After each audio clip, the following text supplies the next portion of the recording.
पांडे की 32 साल की उम्र में सर्वाइकल कैंसर से जान चली गई और ये जानकारी उनके पीआर के द्वारा दी गई है। हालांकि कहा जा रहा है कि पूनम पांडे अपने होम टाउन यूपी में थी। इस बारे में फिलहाल अभी तक उनकी फैमिली किसी तरह का कोई बयान नहीं आया है।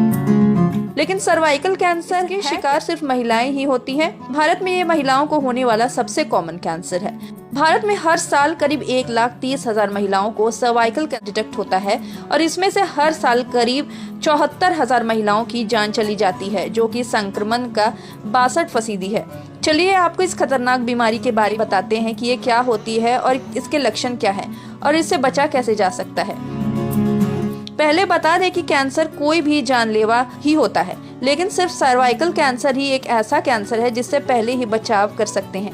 ब्रेस्ट कैंसर के बाद महिलाओं को होने वाला सर्वाइकल कैंसर दूसरा सबसे ज्यादा होने वाला कैंसर है, लेकिन सही समय पर इलाज मिल जाए तो इससे बचा जा सकता है। असुरक्षित संबंध बनाना सबसे बड़ा कारण। इस कैंसर की शुरुआत एचपीवी इन्फेक्शन के कारण होती है, जिसका हार्मोन पैपुलोमा वायरस कहा जाता है। इस संक्रमण के कारण सर्वाइकल कैंसर होने का खतरा सबसे ज्यादा होता है। माना जाता है कि असुरक्षित यौन संबंध बनाने पर यह फैलता है।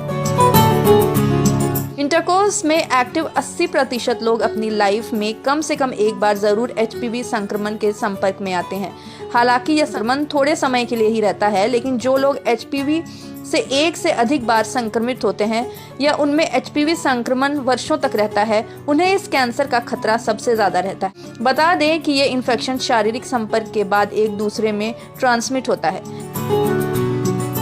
इसके अलावा प्राइवेट पार्ट की साफ सफाई न रखना, कम उम्र में शादी और प्रेगनेंसी, गर्भ निरोधक गोलियां, ज्यादा पार्टनर के साथ इंटरकोर्स, कमजोर इम्यूनिटी और स्मोकिंग के चलते भी इस कैंसर का खतरा रहता है। ये महिलाओं के निचले यूटरस के हिस्से में मौजूद सेल्स गर्भाशय ग्रीवा में तेजी से विकसित होता है। इस कैंसर में गर्भाशय ग्रीवा यानी सर्विक्स के सेल्स पर असर पड़ता है। सबसे पहले इसका असर इनर टिश्यू में रहता है और फिर यह शरीर के अन्य भागों में भी फैल जाता है। इस कैंसर के लक्षण की बात करें तो बीमारी के लक्षण आखिर तक पहचानने मुश्किल हो जाते हैं। यह बीमारी सालों साल छिपी रहती है। भारत में खासकर तीसरी या चौथी स्टेज पर जाकर महिलाओं में ये डिटेक्ट हो पाता है। तब काफी देर हो चुकी होती है और अधिकांश महिलाएं जान गंवा देती हैं। वहीं शरीर में हुए कुछ बदलावों से पहचाना जा सकता है, जैसे यूरिन पास करते वक्त दर्द होना या फिर बार बार यूरिन आना, यूरिन पर कंट्रोल नहीं रहना और अड़ाना, इंटरकोर्स के समय दर्द होना, पीठ और पेल्विक हिस्से में दर्द, पीरियड्स के दौरान ज्यादा ब्लीडिंग, बदबूदार डिस्चार्ज होना, ये सब इसके लक्षण हो सकते हैं। वैक्सीनेशन ही सबसे कारगर बचाव। सर्वाइकल कैंसर से बचाव के लिए रेगुलर स्क्रीनिंग वैक्सीनेशन कराना जरूरी है। एचपीवी वैक्सीनेशन इस कैंसर से बचने का सबसे मददगार तरीका है। 1 फरवरी को अंतरिम बजट में वित्त मंत्री निर्मला सीतारमण ने देश भर में 9 से 14 साल की बच्चियों को निःशुल्क सर्वाइकल कैंसर वैक्सीन लगवाने का बड़ा फैसला लिया, ताकि महिलाओं को इस कैंसर से बचाया जा सके।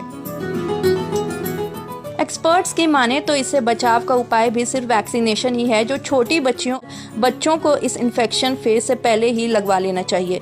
भारत में बनी सर्वाइकल कैंसर की सीरम इंस्टीट्यूट की सर्वैक वैक्सीनेशन 98% कारगर है, लेकिन इसके लिए बेहद जरूरी है कि इसे फिजिकल इंटरकॉर्स से शारीरिक संबंध बनाने पहले लगा लेना चाहिए।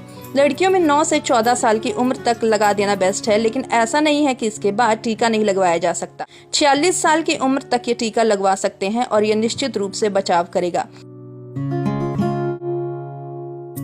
इसके अलावा रेगुलर स्क्रीनिंग जरूरी है और साथ ही में ये भी जानें कि इस कैंसर से बचने के लिए सुरक्षित संबंध बनाना जरूरी है और एक ही पार्टनर से संबंध रखें।